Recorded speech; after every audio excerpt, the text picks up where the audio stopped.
Hi everyone, welcome to this video. Now in this video, we're going to be going over backend workflows, which you should be already pretty familiar with since we have covered it over a number of the other modules. But to give you a quick refresher so we're all on the same page, backend workflows just run on the server and they can be triggered internally in our application or externally via an API call to an endpoint which is connected to that backend workflow.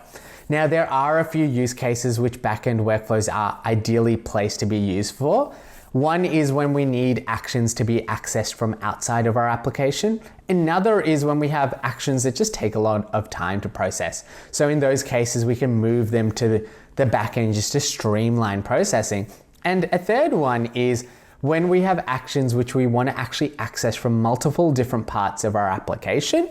In these cases, if we don't need the information to be provided synchronously, using a backend workflow is actually ideal. And in this video, I actually want to dive a bit more into that third use case, which is when we need to access a set of actions or an action from multiple places in our application, but we don't need to have that information provided back to us synchronously. So generally, backend workflows do run asynchronously. So we don't want to use it for when we need to provide a new message alert, for example, because it's running asynchronously, that new message alert won't go to the user immediately. Backend workflows are a great example of building in a modular fashion because you build it in one place and then reference it throughout our application. And it really adheres to our principle of don't repeat yourself. Let's dive into an example. I'm sitting in the backend workflow section of a marketplace application, which has buyers on one side and sellers on the other side. And the API workflow that we're looking at is the send email purchase workflow. And what it does is when a buyer goes through the checkout process, they complete the purchase. And then once the purchase is completed, we want to send an email to the seller notifying them of the new order and the need to log on to our platform to fulfill that new order.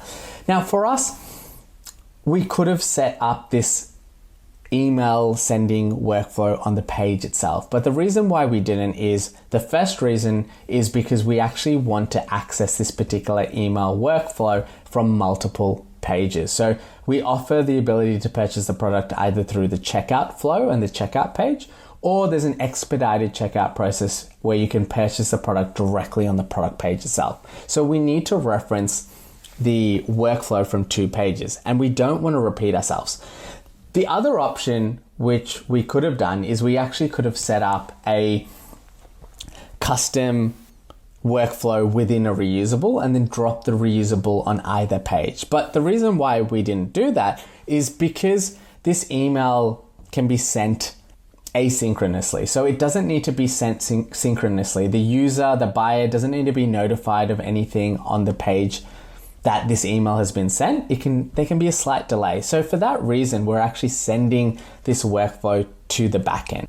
And that is an example of how we can use the backend workflow to build in a modular way. So in essence, it is very similar to setting up a custom workflow in a reusable element and then dropping the reusable element and referencing that on the page.